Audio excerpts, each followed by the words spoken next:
Lecture में हिंदी और English video का एक साथ लेक्चर बना था जिसमें हमने सिलेबस के बारे में डिस्कस किया था। तो सिलेबस में कौन सिलेबस में है कौन नहीं है वो सब बातें उसमें थी। उससे पहले हम इलेक्ट्रोकेमिस्ट्री के 3 लेक्चर्स को कर चुके थे। आज इलेक्ट्रोकेमिस्ट्री का 4th लेक्चर स्टार्ट कर रहे हैं। एक बात हो कि यहाँ पर इलेक्ट्रोकेमिस्ट्री में से जो छूट गया और जो नहीं छूटा वो आप सिलेबस से देख लें। इस चैप्टर को तो मैं पूरा ही पढ़ा रहा हूँ। देखो जिंदगी भर काम आने वाला चैप्टर है ये, तो इसमें से अपन कुछ काटेंगे नहीं। नेक्स्ट टाइम से जो है सिलेबस में है वो हम पढ़ लेंगे। तो इसमें मैं आपको पूरा ही पढ़ा रहा हूँ। तो देखिए अगला टॉपिक क्या आ रहा है आपके पास, कंडक्टिविटी ऑफ इलेक्ट्रोलाइट्स। इलेक्ट्रोलाइट वैसे हमारे पास 2 टाइप के थे, आपको याद होगा। एक है स्ट्रॉन्ग इलेक्ट्रोलाइट और एक क्या होता है वीक इलेक्ट्रोलाइट। वो है आयनों की डिसोसिएशन पर 90% और मोर देन तो स्ट्रॉन्ग, 10% और उससे कम तो वीक इलेक्ट्रोलाइट।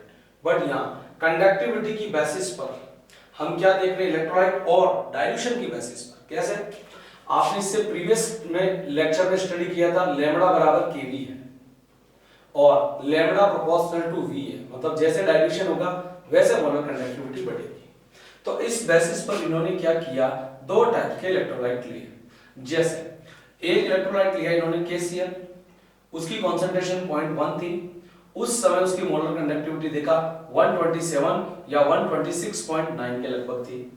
ठीक है, सीमेन मीटर इनवर्स और मोल इनवर्स मोलर कंडक्टिविटी। अगला, जब इसको आपने 100 टाइम्स क्या कर दिया, डाइल्यूट कर दिया, 100 टाइम डाइल्यूट, तो कंसंट्रेशन भी कम होगा। 100 टाइम डाइल्यूट किया तो इसकी मोलर कंडक्टिविटी जाहिर सी बात है बढ़ेगी और वो 146.9 या 147 के लगभग होगा।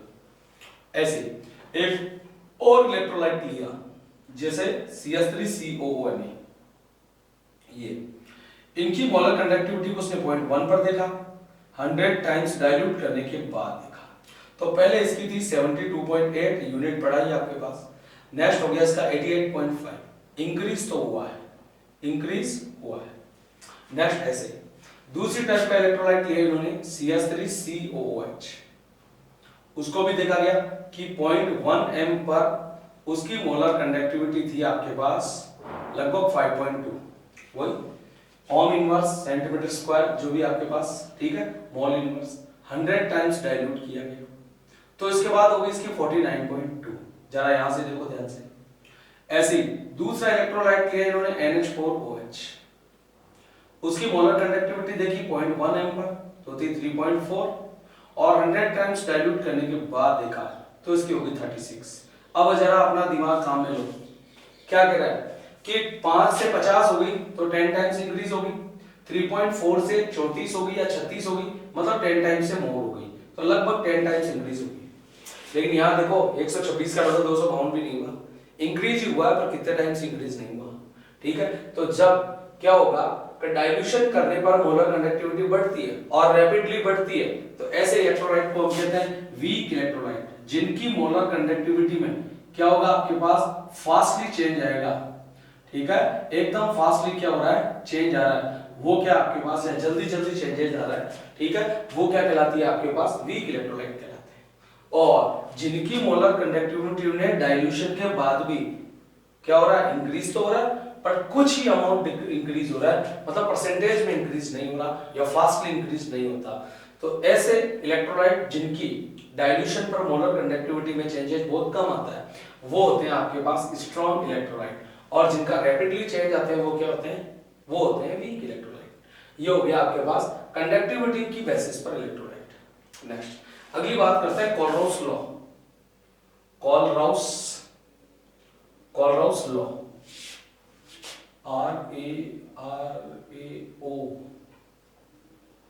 RARAOUSH, Kohlrausch law.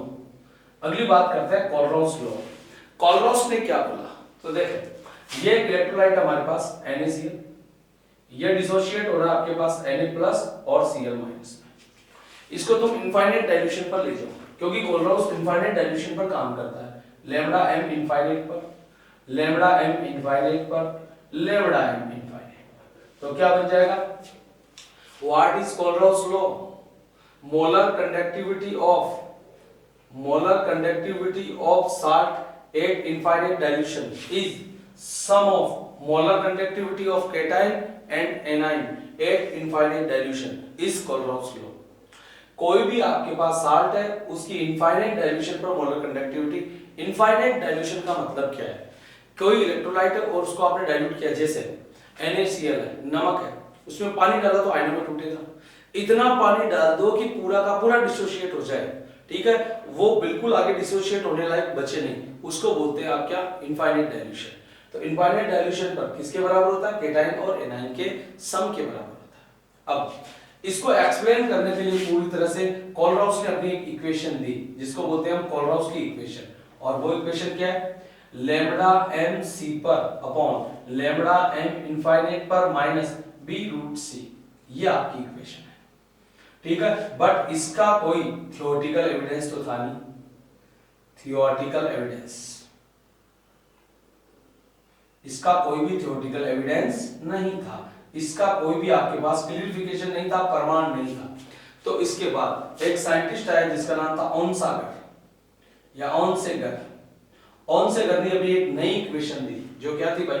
वो इक्वेशन थी लैम्बडा m c पर अपॉन लैम्बडा m इनफाइनाइट पर माइनस b एक कांस्टेंट है, इसकी जगह उन्होंने वैल्यू रखा 82 पॉइंट इतना अपॉन dt की पावर 1/2 ईटा प्लस 8.20 into 10 की पावर 5 अपॉन dt की पावर 3/2, ठीक है। और इधर कर दिया उन्होंने क्या? लैम्बडा m, और होल ब्रैकेट में लिख दिया उन्होंने रूट c, जिससे नई इक्वेशन बनाई ये वाली, इसको रिप्रेजेंट्स किया लैम्बडा m c पर लैम्बडा m इनफाइनाइट पर माइनस a प्लस b, यहां हो गया लैम्बडा m है ये लैम्बडा m, फिर लगा दिया इन्होंने रूट c, ये इक्वेशन, इसको बोलते हैं ओनसागर की इक्वेशन, डायरेक्टली पूछ सकता है।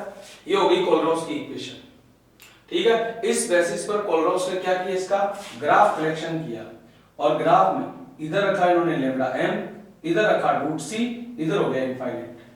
अब इनफाइनाइट से जब इलेक्ट्रोलाइट डिसोशिएट होगा तो कुछ इलेक्ट्रोलाइट डायरेक्ट ऐसे सीधे के सीधे क्या हो गए? डिसोशिएट हो गए, और कुछ इलेक्ट्रोलाइट नीचे की तरफ आए ऐसे। जो आपके पास नीचे की तरफ आए उसको उन्होंने वीक इलेक्ट्रोलाइट कहा, इनको क्या बोला? स्ट्रॉन्ग इलेक्ट्रोलाइट कहा। तो क्या कोलराउस ने अपनी इक्वेशन से ग्राफ ड्रॉ किया, और उस ग्राफ में कुछ कंक्लूजन्स कलेक्ट किए। These conclusions are, first, graph में जो लीनियर लाइंस आपको मिली, linear lines, they are strong electrolyte. जो आपके पास क्या मिली? नॉन लीनियर लाइंस मिली, दे आर वीक इलेक्ट्रोलाइट। जो लाइनें सीधी सीधी आ गई वो स्ट्रॉन्ग इलेक्ट्रोलाइट है, जो लाइनें मरी मरी आई वो क्या आपके पास? वीक इलेक्ट्रोलाइट है। दूसरी बात, जो लाइनें लीनियर थी उनका ग्राफ से एक्सप्लोटेशन, उनका एक्सप्लोटेशन पॉसिबल है, जबकि इनका एक्सप्लोटेशन पॉसिबल नहीं है। एक्सप्लोटेशन से आप लैम्बडा m का एक्चुअल वैल्यू निकाल सकते हो, ठीक है। और तीसरी बात, इन्हीं बिंदुओं के आधार पर, इसी ग्राफ की बेसिस पर उसने डिग्री ऑफ डिसोसिएशन फाइंड किया, डिग्री ऑफ डिसोसिएशन, और उसका फॉर्मूला क्या काउंट किया? Alpha equals to dissociate ions upon total ions, dissociate ion upon total ion, ये उसने कैलकुलेशन किया। तो क्या ये हो गया आपके पास इलेक्ट्रोलाइट की बेसिस पर। तो पहला कंडक्टेंस, कंडक्टिविटी ऑफ कंडक्टेंस, जिनमें फास्टली चेंजेस आया वो तो स्ट्रॉन्ग इलेक्ट्रोलाइट नहीं है, मतलब वीक इलेक्ट्रोलाइट है, और जिसमें धीरे धीरे चेंजेस आया वो स्ट्रॉन्ग इलेक्ट्रोलाइट है। फिर कोलराउस का लॉ, फिर इसकी इक्वेशन, फिर ओनसेगर की इक्वेशन। यहां पर ओनसेगर की इक्वेशन में देखो कुछ बातें आएंगी, डी, इसको बोलते हैं डाइइलेक्ट्रिक प्रॉपर्टी, डाइइलेक्ट्रिकल प्रॉपर्टी। नेक्स्ट आया इसमें टी, जो बताता है इसके टेंपरेचर को। नेक्स्ट एक वर्ड आया इसमें ईटा या नीटा, योगी वेस्कोसिटी, ठीक है। अगला, और लैम्बडा m तो आपको पता ही है, रूट c कंसंट्रेशन है, ठीक है। इस तरह से कोलराउस ने अपना लॉ दिया, और ओनसेगर ने इसको क्या किया? एकदम एविडेंस दिया, जिसकी बेसिस पर इन्होंने क्या निकाला? ग्राफ निकाला, और ग्राफ से कुछ कंक्लूजन्स प्राप्त किए। यहां तक का एक बार स्क्रीनशॉट लीजिए, फिर कोलराउस के लॉ के अपन एप्लीकेशंस को देखते हैं। यहां से स्क्रीनशॉट ले लो। नेक्स्ट इसके आगे लेते हैं हम application of Kohlrausch law. Application, देखो एप्लीकेशन ऑफ कोलराउस लॉ में क्या है? सबसे पहला एप्लीकेशन, वेरी मोस्ट क्या? Calculate molar conductivity of weak electrolyte by the help of strong electrolyte. Strong, देखो कोलोरोस का लो जो डायरेक्ट एप्लीकेबल है वो स्ट्रॉन्ग इलेक्ट्रोलाइट पर है, वीक इलेक्ट्रोलाइट पर नहीं। नेक्स्ट, तो हम क्या करेंगे, वीक इलेक्ट्रोलाइट की मोलर कंडक्टिविटी हमें फाइंड करनी है तो स्ट्रॉन्ग की हेल्प से करेंगे। और इसका आरबीसी में क्वेश्चन क्या पूछा वो देखो। आरबीसी में सवाल है इसका, calculate molar conductivity eight infinite dilution of acidic acid by the help of CH3COONA, HCl and NaCl. These are strong electrolyte and this is weak electrolyte. पहले लेक्चर में हमने पढ़ा था कैसे आइडेंटिफाई करते हैं इनको। चलो, तो पहली बात Kohlrausch law for weak strong electrolyte, क्योंकि डायरेक्ट इसी पे अप्लाई होगा। तो स्ट्रॉन्ग ये तीनों है, तो सबसे पहले लेमडा m इनफाइनाइट पर CH3COONA equal to lambda m infinite पर, इसको डिसोशिएट करो तो आ गया CH3COO minus plus lambda m infinite पर बोलो Na प्लस। ये हो गई इक्वेशन नंबर फर्स्ट। अगला लेमडा m इनफाइनाइट पर किसके लिए, HCl के लिए, इक्वल्स टू हो गया लेमडा m इनफाइनाइट पर H plus plus lambda m infinite पर Cl माइनस इक्वेशन नंबर 2। फिर लेमडा m इनफाइनाइट पर किसके लिए, NaCl के लिए, तो आप कहोगे लेमडा m इनफाइनाइट पर Na plus plus lambda m infinite पर Cl माइनस इक्वेशन नंबर 3।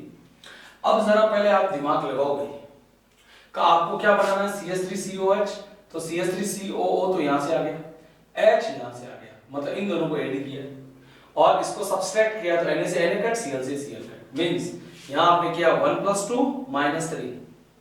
ठीक है, अब 1 में कौन है ये और 2 में कौन है ये, तो हो गया लेमडा m इनफाइनाइट पर CH3COONA plus lambda m infinite पर क्या हो गया, HCl माइनस इसका हो गया लेमडा m इनफाइनाइट पर NaCl। अब इसकी वैल्यू पुट कर दीजिए तो ये डिसोशिएट होगा लेमडा m इनफाइनाइट पर CH3COO minus plus lambda m infinite पर Na plus plus lambda m infinite पर H plus plus lambda m infinite पर Cl माइनस माइनस इस पूरे को ब्रैकेट में लिख दो तो लेमडा m इनफाइनाइट पर क्या बन गया, Na plus plus lambda m infinite पर Cl माइनस। अब इस ब्रैकेट को खोल दो तो क्या आएगा तुम्हारे पास, लेमडा m इनफाइनाइट पर CH3COO minus plus lambda m infinite पर Na प्लस प्लस इससे बन जाएगा आगे लेमडा m इनफाइनाइट पर H plus plus lambda m infinite पर Cl minus plus minus minus तो लेमडा m इनफाइनाइट पर Na plus plus minus minus तो लेमडा m इनफाइनाइट पर Cl माइनस माइनस Cl से कहीं है क्या, plus Cl cut minus Na से प्लस Na कट, जो बच गया उसको लिख दो तो क्या बच गया आपके पास, लेमडा m इनफाइनाइट पर CH3COO माइनस प्लस क्या बच गया आपका, लेमडा m इनफाइनाइट पर H प्लस, और जब इनको एडिशन किया तो आपको मोलर कंडक्टिविटी प्राप्त हो गई किसकी,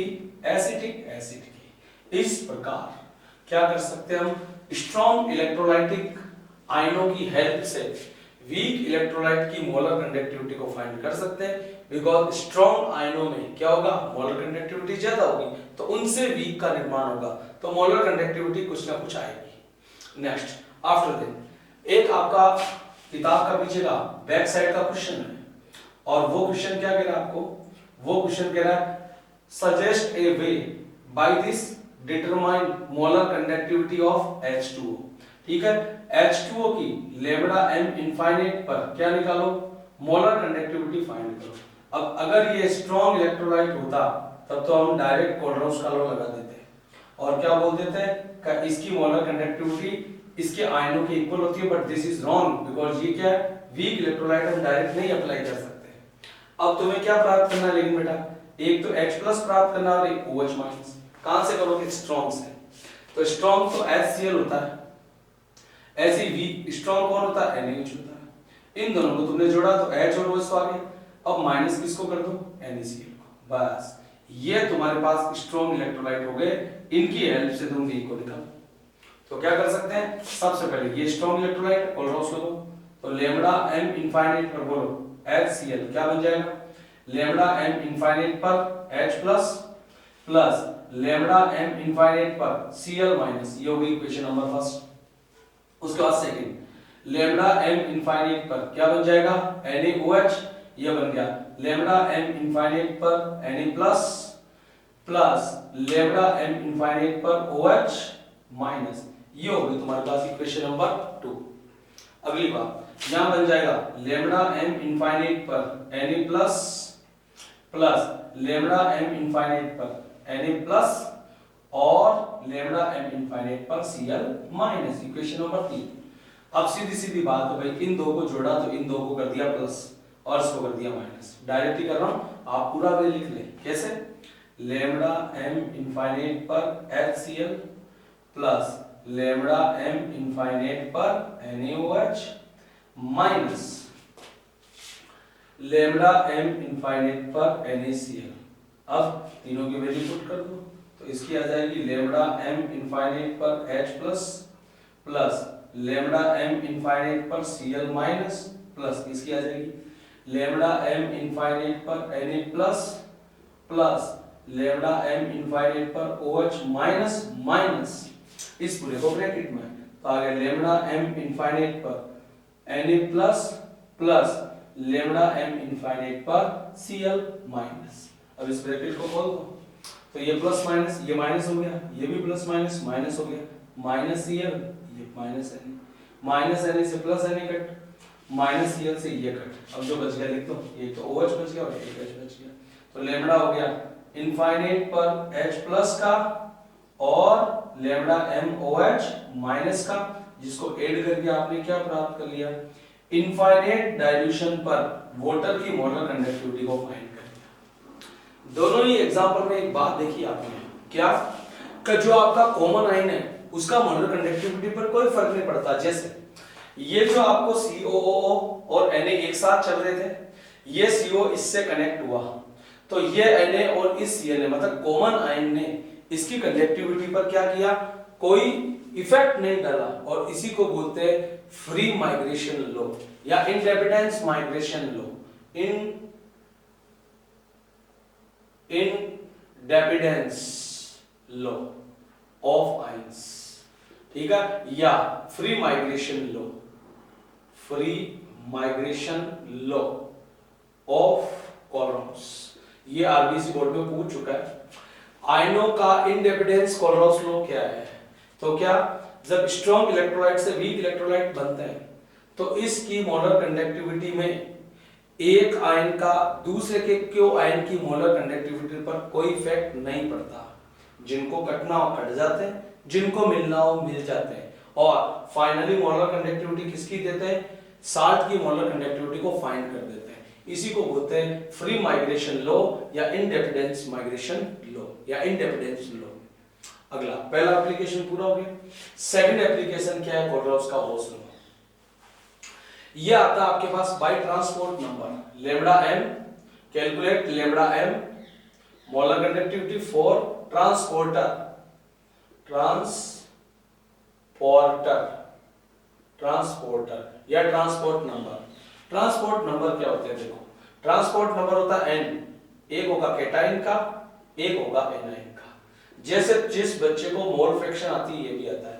मोल फ्रैक्शन क्या है बेटा, आप कहते हो individual mole upon total mole, तो ऐसे ही individual molar conductivity upon total molar conductivity. तो क्या एनाइन की क्या होगी आपके पास, एनाइन का ट्रांसपोर्ट नंबर क्या होगा, एनाइन की molar conductivity of anion infinite dilution पर upon total lambda m cation की प्लस लेमडा m एनाइन की।